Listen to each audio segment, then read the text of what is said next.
Whatever the occasion, effortless elegance is right this way. Because Hilton brings you new ways to stay courtesy of the Nomad London. And it doesn't stop at award-winning dining in a space draped in velvet and illuminated by vintage chandeliers. No, this day goes beyond with unparalleled personalized service and attentive hospitality. Oh, and did we mention the Nomad London can be booked using your Hilton Honors points at Hilton.com? Hilton, for the stay. Get into your body's vitals with the Vitals app on Apple Watch. I wanna get into my body and let my skin do the talking. I wanna feel like I'm myself again. The Vitals app tracks key overnight metrics so you can spot changes in your health before you feel them. The Vitals app on Apple Watch. iPhone XS or later required. The Vitals app is for wellness purposes only and not for medical use. I wanna get into my body. I am Madison Timmons, I'm Chris Soucy. and we're paranormal specialists who live in the most haunted city on earth, Savannah, Georgia. Every day is Halloween in our line of work, so join us as we spin true tales of haunts, murders, and disturbing Savannah history.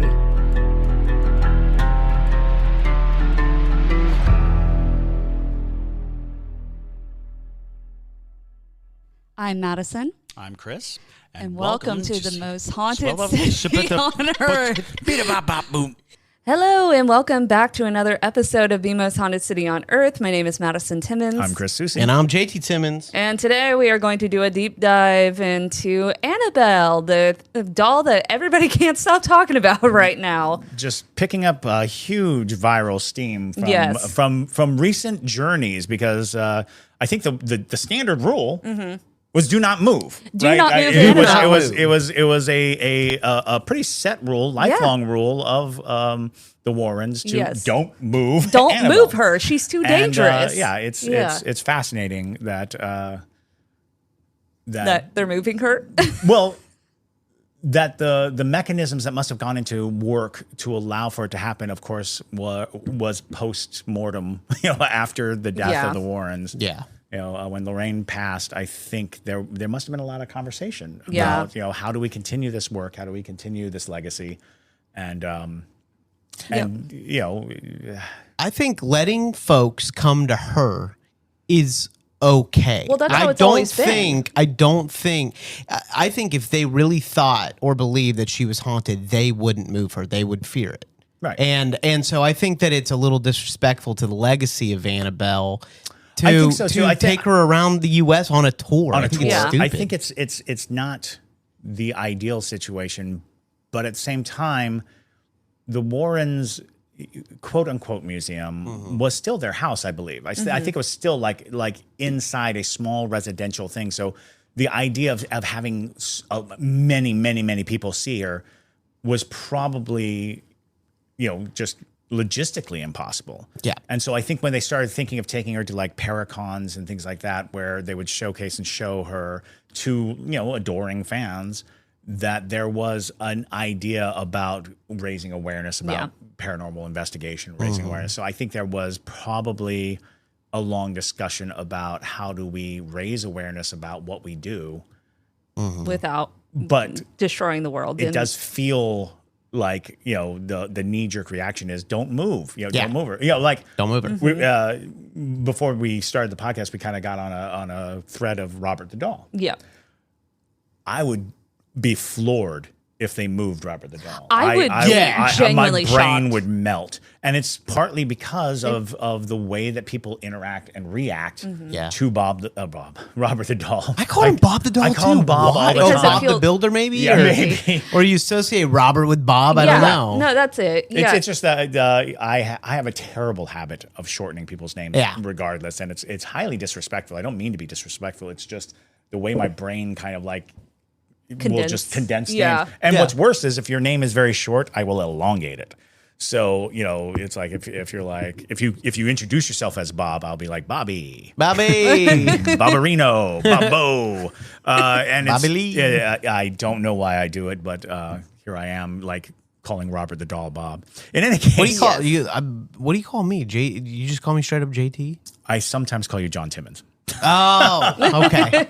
or refer to you as John Timmons. Gotcha. But or I'll call you JT Timmons. Yeah. You know, entirely. Yeah. So, When Madison's mad at me, she calls me John because I don't like the name. Yeah. Like, thanks, Mom, for naming me after a freaking bathroom.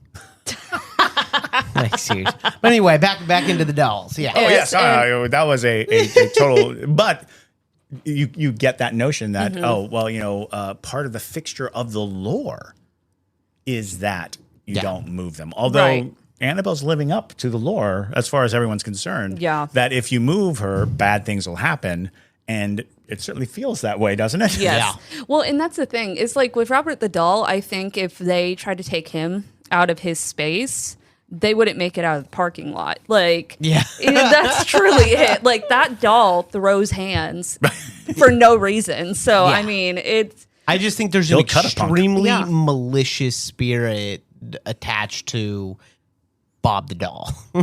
Robert the doll. Sorry, Robert. Sorry, Robert. So, and also all the parajunkies are here asking questions. I've read through everything everybody said. We're going to cover literally everything that you're talking about. So fear not. I'm not going to answer them yet. Do we have just a couple quick announcements? Yes. Mega quick, y'all. Yep. So we are beginning Haunted City Summer. We have a lot coming up in June. And so we have a lot going on in June. So buckle in, everybody. So Colin Brown, who was supposed to be our guest today, actually is sick today. We got notice that he was not going to be able to be on today. So we hope he feels a lot better. And we are going to be rescheduling that episode to June 18th. That's when we're going to film it. So if you are hoping to catch the live stream for that, make sure you become a Parajunkie before June 18th. Because it's going to be a really phenomenal episode. Yes. And then if you are going to be in the Savannah area on June 20th or June 21st, we have some fun events going on. I'm going to be hosting a manifestation board workshop. So basically, we're going to be covering the basics of manifestation, how does it work, laws of attraction, things of that nature. And then we're going to have a nice, fun little time where we cut papers and photos and create our manifestation boards. And you get to take it home and you get to have a glass of wine or a non-alcoholic beverage while you do so. So it's going to be a lot of fun. That's going to be at Dream House Studios here in Savannah. How do they manifest those tickets, Madison? Oh, you can go to my website, countrywitchco.com. There is a section at the top of my website that should say workshops, and you can buy tickets through that, or you can go to dreamhouse.com, and that also is a way you can buy tickets for it. I will link it in the description. Yes, it is $35 a head, but it's going to be a lot of fun. It's going to be a 2-hour event, so it's a great way to spend your Friday night. And then on Saturday, if you want to get spooky, you can join us at the museum because we're going to have Litriana, who we had as a guest here not too long ago, and she's going to be doing an event where she's going to do a book signing. She might be bringing out the Ghost Lab. Yes, and she's going to open up for readings because we're going to probably convert the confessional into a small little reading booth. Oh, cool. That'll be fantastic. We'll be able to schedule some readings, and she is one of the stars of the television show Repossessed, and she is got her own network of podcasts on the paranormal going on. And she's an amazing resource for us because she has so many different irons in the fire as far as the paranormal community is concerned. Exactly. Yeah. So it's going to be a really fun weekend. You won't want to miss it if you're going to be in the Low Country area. Make sure to come join us for that. And then the last announcement, on June 25th, we are going to be doing our investigation overnight at the Old Tondi's Tavern. That is going to be super cool. I've been already starting my deep dive research for the episode that we do before this. It's mega haunted, y'all. Yeah. Also, one thing is next week, we are getting that information that we're supposed to be sent from the Georgia Historical Society. All of it will be posted to Patreon next week. Yep. So if you wanna look at that for yourself, it's going to be on Patreon. Absolutely. Yes. And that's another really great reason to become a Parrot Junkie in June, because we are going to be live streaming all night long for the Parrot Junkies. We're going to be live for the public for the first 2 hours, I believe. Yep. And after that, it's going to be completely Parrot Junkies only. It's always a really fun time when we do these overnight investigations. And I assume this one's going to be equally as amazing. So you won't want to miss it. But And then also, Eni is going to be live for her Patreon because she's going to be joining us. So you could join either one of our Patreons. You'll catch it. Yeah. We're actually about to receive a doll from Eni. Ooh. Yeah, so keep your eyes open on the museum TikTok and Eni's TikTok. We're probably going to be having an exchange tomorrow. Oh, Very nice. nice. Because this doll apparently has always been an issue with her, but now it's affecting her dog and her plumbing. So she's Not her dog and her plumbing. Yes. No. And We don't have any plumbing here. that's so exactly what I said. I said, bring it. No Bring it. plumbing. But we do bring dogs here, so it We'll needs just to behave make itself. sure that it's in the Yeah. main area, Yes. away from any pooches. Wow. Which is- But all right. Haunted doll girl summer. Yeah. There you go. Tomato Girl Summer who? We only know Haunted Doll Summer. Haunted doll girl summer. Love it.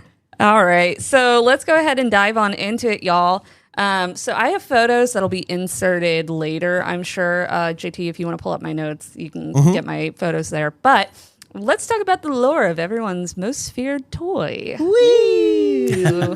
But we should probably first talk about why we wanted to make this episode. There's so much misinformation going around about Annabelle. There's a million different things you can find out about her and whatnot. And so what we wanted to do is create an episode that is a deep dive look into Annabelle and kind of create a streamlined, like as truthful as we can get it episode on Annabelle, just to, is she missing? We'll talk about that and just stuff like, you know what I mean? Because there's so much misinformation right now. Yes. So buckle in, everybody. Buckle in. All right. So first off, here's some really horrifying photos of Annabelle. Look at her in all her glory. A queen. I don't know who this child is also. Who let this child near Annabelle? Couldn't tell you. But I did find this photo from the archives. It's very weird. Yeah. So, and it's one of those things that a lot of people probably don't know is that the original Raggedy Ann dolls were giant. Yes. They were the size of about a 4 or 5 year old.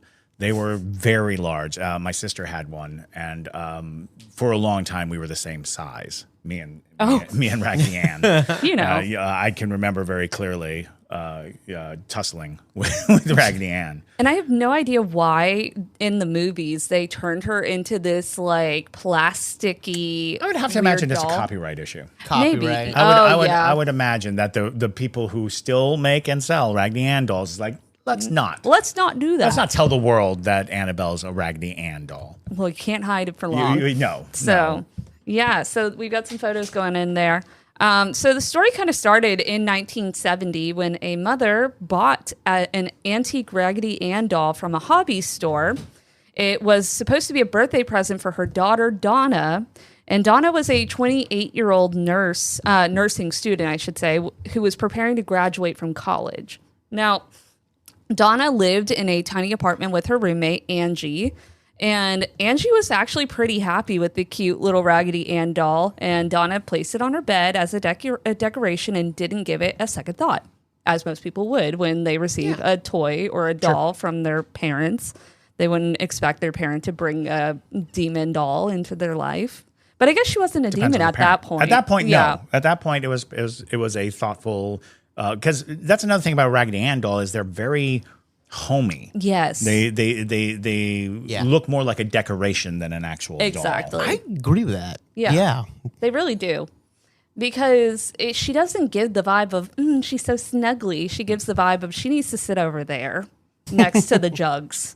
Next to the Yeah, right. Rooster statues. If you had a hay bale sitting exactly. and you set her on top of it, that would definitely work perfect. Yeah, exactly. But within days of Annabelle coming into their life, both Donna and Angie noticed something very strange and creepy about the doll.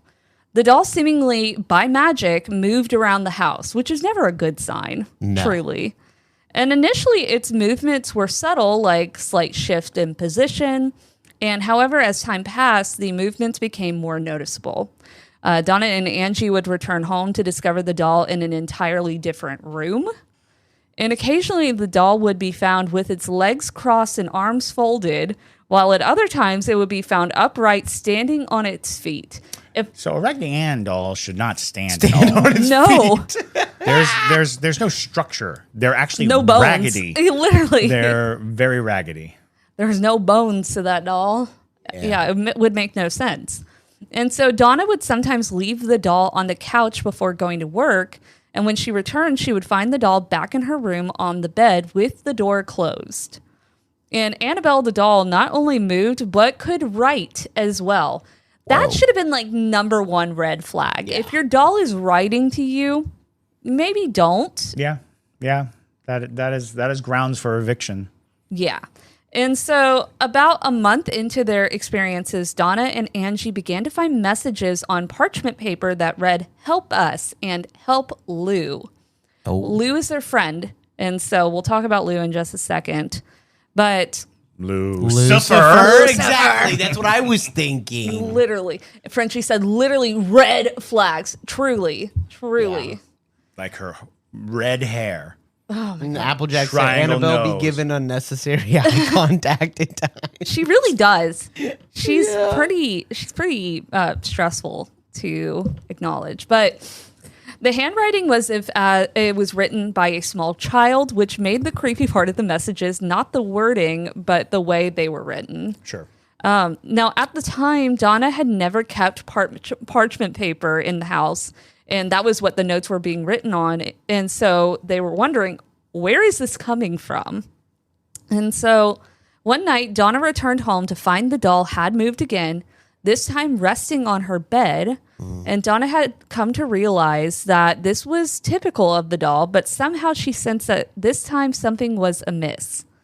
A wave of fear washed over her as she examined the doll and noticed blood-like stains on the back of its hands and chest. Oh. That doll is immediately leaving my presence if it has blood out of nowhere on it. Literally. But out of nowhere, a liquidy red substance started to appear more on the doll. Terrified and desperate, Donna and Angie realized that they needed expert advice. So, facing this uncertainty, they sought guidance from a medium who decided to lead a seance. Now, during the seance, Donna was introduced to the spirit of Annabelle Higgins, and the medium shared the story of Annabelle with Donna and Angie. Annabelle was a young girl who lived on the property before apartments were built. Those were what Annabelle referred to as happy times.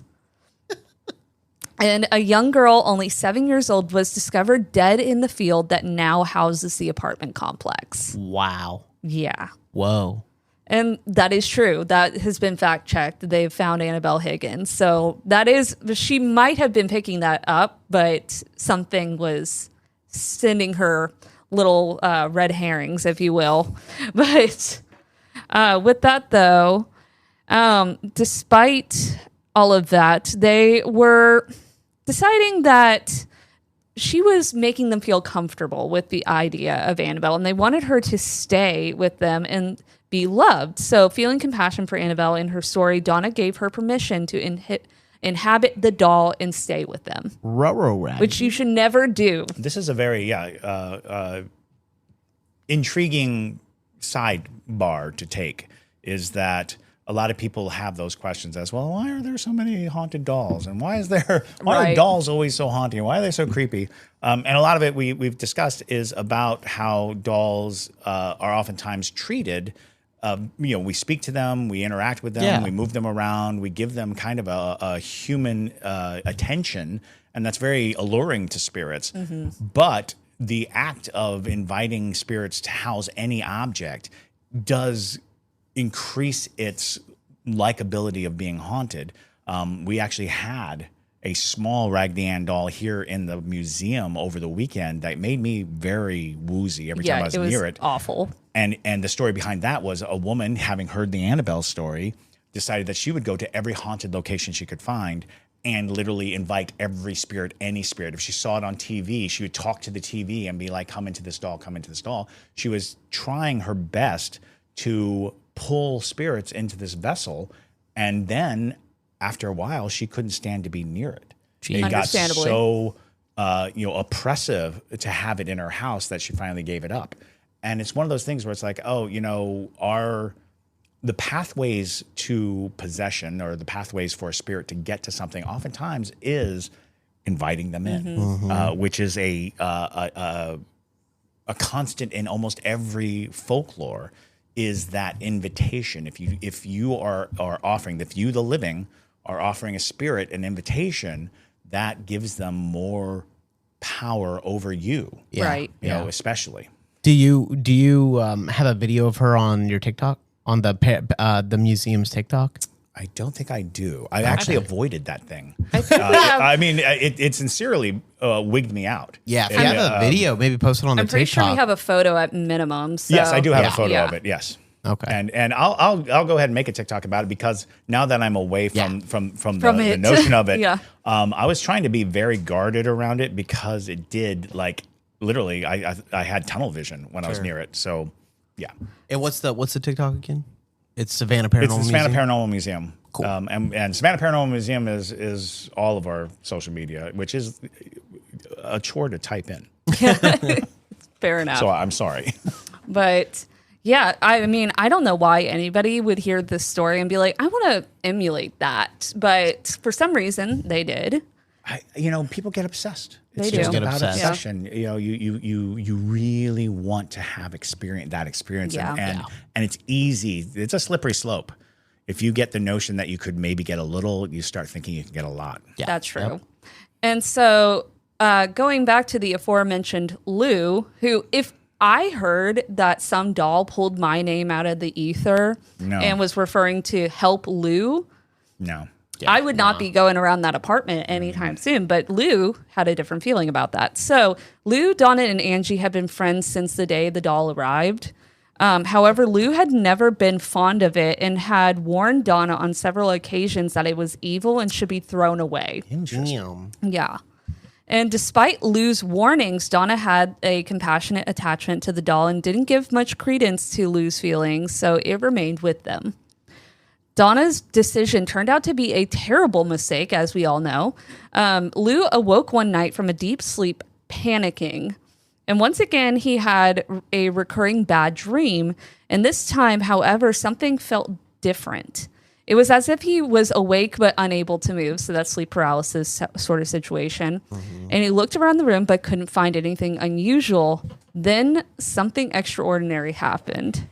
He looked down at his feet and saw the doll, Annabelle. What? It began to slowly glide up his leg, moving over his chest Get out before of here. stopping. Get out of here. Literally. Literally. That's crazy. It's insane. So Annabelle was a hag? Yeah. No, she just wanted to maim this man, truly. That's Wow. what it is. Wow. And best way to do that is to paralyze someone. And this is But- Lou? Huh? This is Lou? This is Yeah, Lou. this Wow. is Lou, who she was already Yeah, yeah. referencing. So She doesn't like that she took her daddy's name. I think what it is that Lou didn't like Annabelle, or maybe was picking up on its deception. And And was Annabelle's trying to separate Yep. the source from Jeez. the entity. Exactly. And so within seconds, the doll strangled him. Paralyzed, yeah, I know. Paralyzed and gasping for air, Lou, on the brink of asphyxiation, blacked out. God. And the next morning, Lou awoke, certain that it wasn't a dream. Determined to rid himself of that doll and the spirit that possessed it, Lou set out on a quest to eliminate it. Lou, however, would not have one more terrifying encounter with Annabelle. The next day, as Lou and Angie prepared for a road trip, they were reading over maps alone in Lou's apartment. The apartment seemed eerily quiet, and suddenly rustling sounds coming from Donna's room made them fearful that someone might have broken into the apartment. Lou, determined to uncover the identity of the intruder, quietly made his way to the bedroom door. He waited patiently for the noises to cease before entering and turning on the light. To his surprise, the room was empty except for Annabelle, who lay motionless on the floor in the corner. Lou scoured the room for forced entry, but nothing was out of place. But as he got close to the doll, he got the distinct impression that somebody was behind him. Spinning around, he quickly realized that no one was there, but then in a flash, he found himself grasping for his chest, doubled over and cut and bleeding. The shirt was stained with blood, and upon opening it, he saw 7 distinct claw marks on his chest. 7? 3 vertically and 4 horizontally, all hot like burns. Yeah. Someone playing tic-tac-toe on a man's body. Kinda. Yeah. These scratches healed almost immediately, Ooh. with half of them gone the next day and the rest completely gone by day 2. And Donna finally came to believe that the spirit in the house was not that of a young girl, but inhuman and demonic in nature. After Lou's experiences, Donna realized it was time to seek genuine expert advice and reached out to the Episcopal priest named Father Hegan. Father Hegan, believing it to be a spiritual matter, sought guidance from a higher authority within the church. He promptly contacted Father Cook, who promptly informed the Warrens. So it was like a chain of Sure. Who's going to handle this the best. Right. And so here's a photo of Ed and Lorraine Warren with Annabelle. And notice they put a sign on it saying, warning, positively do not open. Don't open it. And so Ed and Lorraine Warren were immediately captivated by the case and reached out to Donna regarding the doll. After conversing with Donna, Angie, and Lou, the Warrens firmly concluded that the doll itself was not possessed, but rather manipulated by an inhuman presence. They believe that spirits don't possess inanimate objects like houses or toys. They possess people. An inhuman spirit can attach itself to a place or an object, as was the case in Annabelle. Now, this spirit manipulated the doll, creating the illusion of its life to gain recognition. However, the spirit's true intention was not to remain attached to the doll. It sought to possess a human host. The spirit, in this case, an inhuman demonic entity, was its initial phase of the infestation. And as we've talked about on the show multiple times, there are different levels of demonic possession, and infestation being one of the first. Yes. So it began moving the doll around the apartment by teleportation, aiming to arouse the occupants' curiosity and prompt them to recognize it. Dang. Now, predictably, the mistake of bringing a medium into the apartment to communicate with it led to further trouble because the medium was picking up on the land, not necessarily this entity, because it's powerful enough that it can conceal itself. Yeah, what from demons? sensitive- What demons is Annabelle? Well, Do we know? It's Do not we going to know tell which you its demons in name. there? So no, we do not know, and it raises a lot of questions as to the concept because different faiths have different notions about that very thing. Like the Catholic Church will not believe that an inanimate object can be possessed simply because. And we also talk about like when houses get exorcised. It's actually not true. The house can't be exorcised because the spirit doesn't actually possess the house.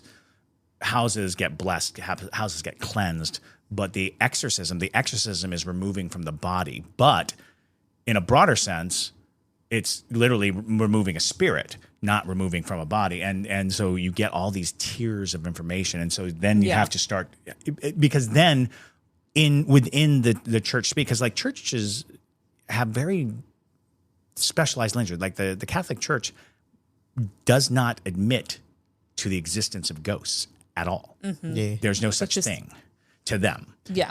Which is fascinating because they have probably compiled the most extensive, a catalog of ghost stories. Yeah, Literally. in history. No, literally. But because of that firm belief that the spirit, when we die, cannot communicate back, that any communication with a formerly living person is actually either through angel or through devil. And it's like, well, that doesn't necessarily jive with most people's experience or belief.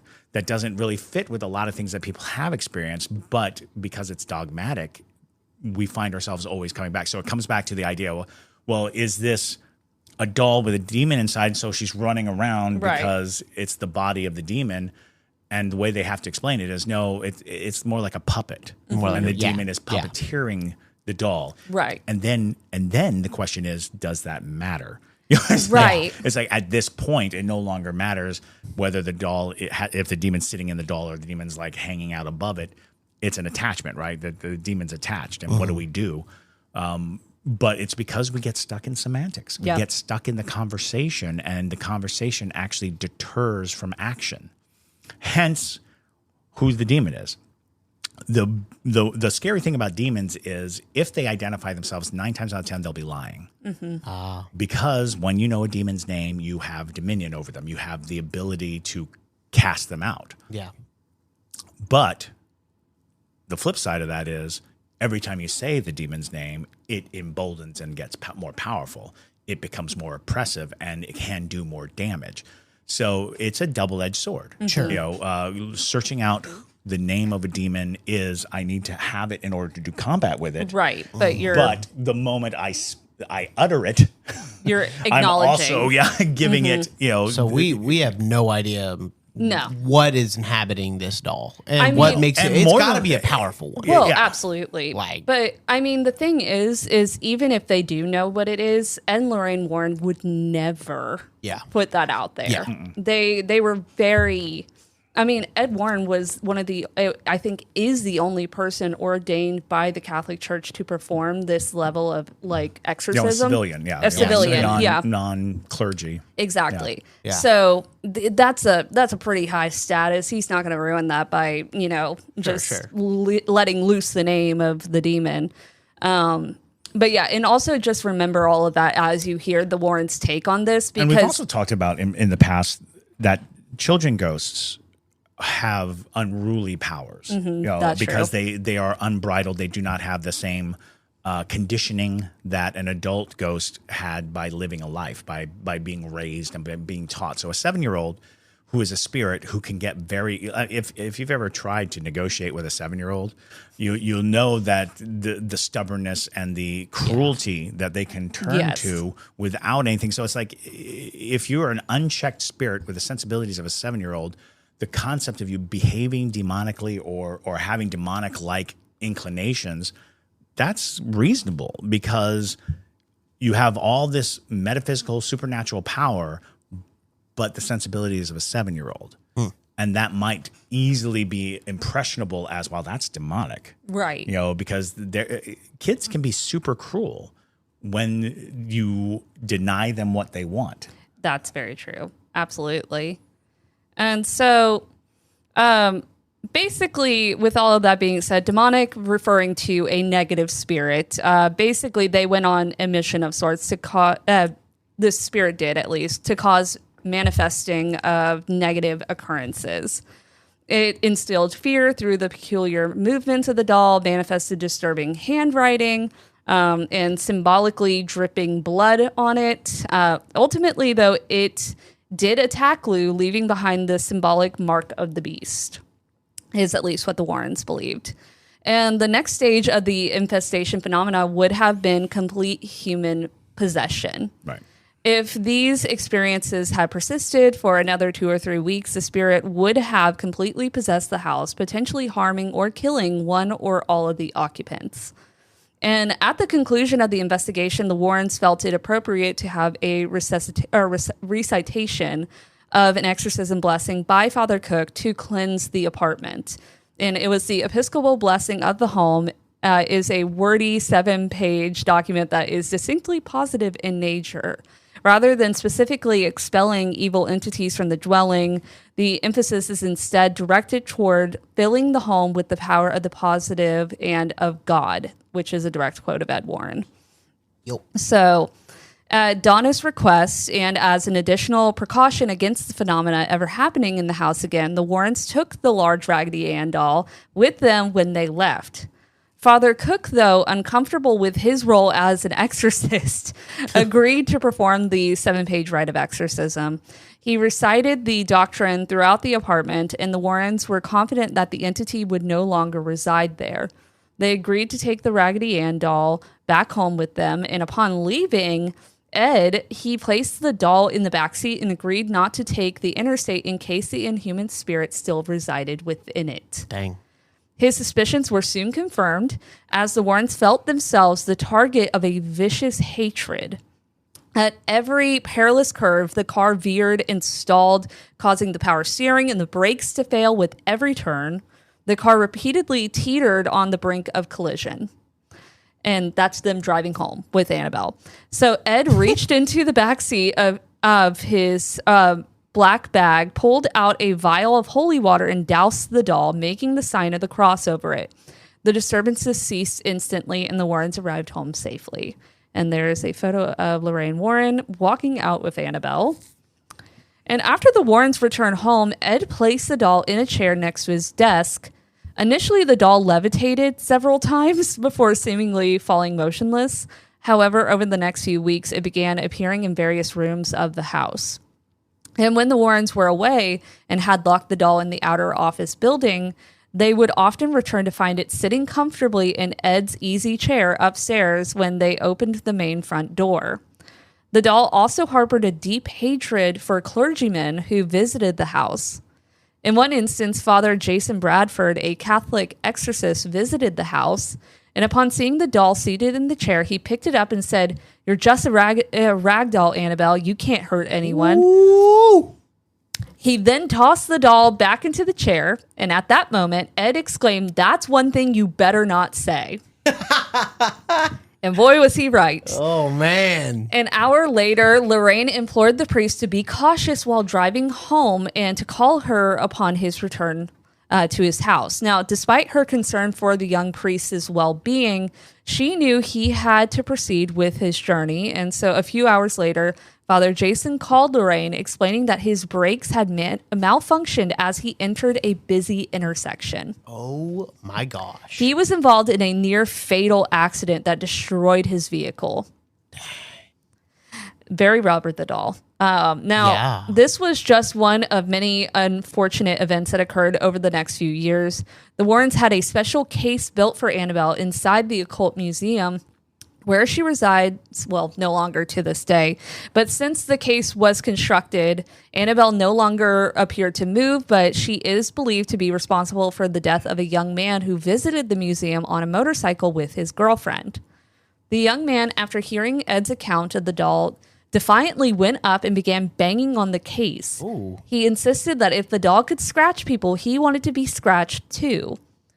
Don't ever do that. And this is exactly the kind of thing that happens is people get obsessed. Yes. Something triggers them inside, and they feel the need to have these performative encounters, and these, it's part macho, but a lot of this doubling down on your point of view and trying to prove to nobody, because it's to no one's benefit. It's just for your own, edification. Right. I've seen it time and time again. People just mouth off to spirits or mouth off to cursed objects or just go in there. And a lot of it has to do with, it's equal parts ignorance and insecurity. Yes. Yeah. Because in the end, their deep insecurity manifests itself as overcompensation. Mm-hmm. And they go in, and it's no different than someone picking a fight at a bar. Right. When the guy's, puffed his chest out and wants to, tango, it's like, stop. Just stop. It doesn't benefit anything. Even if you win this fight, you're still the loser. It's very true. So don't ever do that. It's not worth it. Because, you see, after that, Ed told the young man, "Son, you need to leave," and sent him out of the building. And on their way home, the young man and his girlfriend were laughing and teasing the doll when he lost control of his motorcycle and crashed headfirst into a tree. Oh, boy. The young man was killed instantly, while his girlfriend survived the crash and was hospitalized for over a year. Oh. So don't do that. Exactly. When asked about the incident, the young woman explained that they were laughing about the doll when they lost control of the motorcycle. Ed warns you not to challenge evil, as no man is more powerful than Satan, in his opinion. And Annabelle had been confined to the Warren Occult Museum for the longest time until now. Till recently. And Annabelle goes on tour. Annabelle goes on tour. And so It's her Eras tour. it is her eras tour, but her eras of death. Now, That's what the Parajunkie said. is that really what they that- said? Yeah, they said it was. Mylia said Annabelle's Eras tour. I'm there you dead. go. Yeah, literally. And so she is currently on the U.S. because she's going to go to other continents after this, which is very concerning. She's currently on the U.S. part of the touring I exhibit do called... not want to be on a plane with Annabelle. Right? Can you imagine? Right? Going over the Atlantic Ocean with Annabelle? Oh, my God. Driving with her, just doing anything. Literally. And so she is on a touring exhibit called Devils on the Run, which is quite the term, which started in May of this year, so literally this month. And so the event has been organized by the New England Society of Paranormal Research, or NESPR. Here is a photo of Annabelle in her little case. And so the event is hosted in haunted locations all over the country, including haunted inns and historic jails, within locations like New Orleans, Gettysburg, and Rock Island, Illinois. But they miss Savannah. Literally, Like, I know. What the hell is that? I know. I Like- completely agree with you. But so May 8th through the 11th, Annabelle started her tour in Moundsville, West Virginia at the West Virginia State Penitentiary. This event was called WVP Lockdown with Annabelle, which sounds like my nightmare. I don't want to be locked anywhere with that doll, personally. And so the idea was to allow guests to observe Annabelle up close under supervision, as well as investigate the jail at night and hear lectures from paranormal specialists. So then on May 13th through the 14th, she moved to New Orleans, where all hell broke loose. So, which out of all the places she's visiting, that makes the most sense, truly. She was displayed at 809 Royal Street in New Orleans, which is Ghost City Tours' office. And shortly after Annabelle arrived in New Orleans, 10 prisoners escaped from the Orleans Parish Prison. And I mean, McCrispy strips are now at McDonald's. I hope you're ready for the most dippable chicken in McDonald's history. Dip it in all the sauces. Dip it in that hot sauce in your bag. Dip it in your McFlurry. Your dip is your business. McCrispy strips at McDonald's. I think you're on mute. Workday starting to sound the same? I think you're on mute. Find something that sounds better for your career on LinkedIn. With LinkedIn Job Collections, you can browse curated collections by relevant industries and benefits, like flex PTO or hybrid workplaces, so you can find the right job for you. Get started at linkedin.com/jobs. Finding where you fit. LinkedIn knows how. heard, but Okay. you know, they escaped from behind a toilet and they've been working real hard on that. So like, But what are I'm the not co- over here saying that's demonic But activity. what are all the coincidences of all of this happening in such a short span of time? That's the question. I hear it. And honestly, one of the things that's very hard to like explain is that it is not that the demons are making this happen or it's a demonic situation. It is a conflagration of events that allow us to put it together that way. Mm-hmm. It's demonic oppression. Demonic oppression is when our minds can see a pattern and create it and put it into place, and then our minds become obsessive over it. And if you're questioning whether or not that's happening, take a look at TikTok. Yeah. Take a look at what's happening. What's happening is we are creating a mythology in real time, and that mythology includes these 10 prisoners that escaped. It's not that the demons made the prisoners escape or that Annabelle did that. It's that the event itself coincides in such a way that it can be made connected. That's the demonic element. It's not that they escaped. It's that their escaping aligns perfectly with a story that we can tell ourselves, and that story becomes stronger than the event itself. That's the true. story is greater than 10 people escaped from the prison. It coincides with the arrival of this doll. That's how mythology happens, but more overly, that's how religion happens. That's how belief is structured. And again, if you have any question of how that happens, Go back and watch these TikToks where they blame Annabelle for thing after thing after thing, and then it becomes she's missing. She's she's out there. She's loose. That is the creation of a boogeyman. That's the creation of an egregore, a tulpa. This is how those things happen. So whenever we start talking about things like that, it's well, look at all of these pieces of a puzzle making a picture for us. That's the demonic part. Yes. The demonic part isn't the individual things that are happening. It's the picture that we all begin to see because people start putting together these elements. And that's the insidious nature of it. Yes, that's very true. It's in Native American culture, it's called the Witigo, which includes the Wendigo. The Witigo process is being exposed to quote unquote evil until it changes how you perceive things. And then your mind is evil. Then you're thinking evilly. And then you're infected, as it were, by the influence that comes at you. And it's clear because so many people were spreading these rumors because it fell right on the end. It's like, exactly. That's the corruption. That's the demonic thing. It's not this element and this element and this element. It's like, well, what was the result? The result of all these things being put together was that people started believing a lie. And believing a lie is the greatest victory of evil. Any demon. Of the demon. Yeah. The Prince of Lies. That's kind of the whole game of it. Exactly. And so the other instance that happened while she was there was the historic Nottoway plantation, which was one of Louisiana's largest plantations, burned to the ground out of nowhere.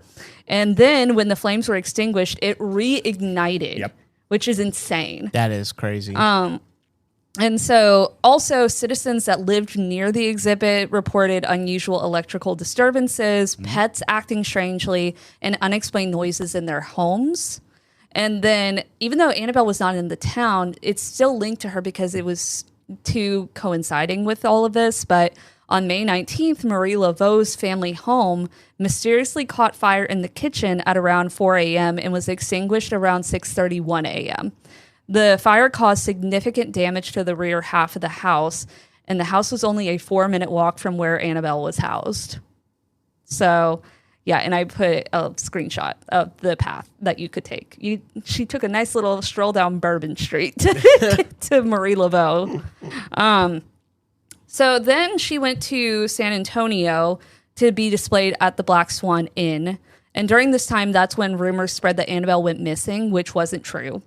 But yeah, they were saying that Annabelle went to Chicago, which I don't quite understand how that became a thing, but nonetheless. Yes. Did Annabelle go missing? No, she did not go missing. She did not go missing. Okay. However, that is what I was kind of getting at. Yeah. Was that the falsehood is the demonic possession. Right. The fact that it was planted and seeded and then spread.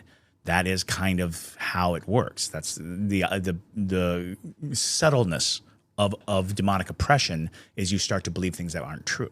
You start to believe things without evidence, without anything else. You're just kind of going along with a flow of information, and it's all because it was stacked and presented in such a way that when somebody says she's missing, it's like, well, of course she is. Right. She burned down a plantation and set fire to Mary Laveau and let those prisoners out, because all those things were supported by the narrative. And then all of a sudden, I am oppressed by this idea of this doll, and we're giving her superpowers. We're giving her these immense powers, and that's the danger. Yep. that's the trick. Yeah, Annabelle was never on the lam, but there is one person that you should fear. That is the devil in the Ozarks. If you want to be scared of something that's on the lam, that's who it is. Go look that up. Not Annabelle. Annabelle had actually been taken back to the Warren Occult Museum for that time until her next event. And Nesper actually put out what the precautions are that they take when traveling with Annabelle. And according to Nesper, Annabelle is never out of sight or unsupervised. That specifically came out after the rumors of Annabelle going missing. The guy who's like running all of this, he took a TikTok video of him with Annabelle, and he's like, she's been here. I've been watching her. So Also, she constantly has a team that is guarding her, and she is kept in a protective case to prevent any interactions with the public or environment. And a Catholic priest accompanies her on tour to bless her and perform binding ritualist prayers to ensure the public's safety. And guests are not allowed to get super close to her. They view her from a distance to minimize potential contact. Now, I'm going to end this out, though, with her next stop, and that is Gettysburg on July 11th through the 13th at the Soldiers Orphanage Homestead, which I feel like is a very poor decision. Yeah. It's like ground zero kind of situation. Yeah. So maybe we'll make a part 2 of what Annabelle does if she does anything in Gettysburg, because just like New Orleans, I feel like if she's going to act a fool, it's going to be in Gettysburg. Oh, yeah. You know, and so... yeah, we'll see. And if any of y'all listening have tickets and you're planning to go to that event, let us know how it goes. Absolutely. And we would love to know if you had any experiences while you were there. But yeah, so that's kind of everything we have on Annabelle right now. Do I think at least that she caused a lot of these occurrences? Possibly. That's kind of where I am with it. What I was thinking is that if she did, possibly Annabelle could be in the ears of these people taking her around because maybe she was just starved. Maybe maybe it's narcissistic. Maybe whatever's in her is like, take me out there. Oh yeah, so I can do some stuff. Right.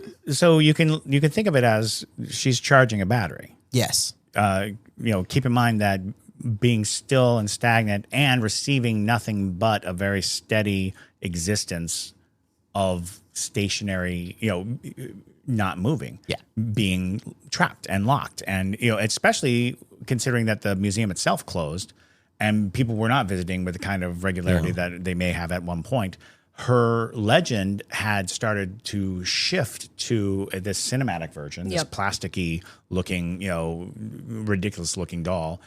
And you have to recharge her.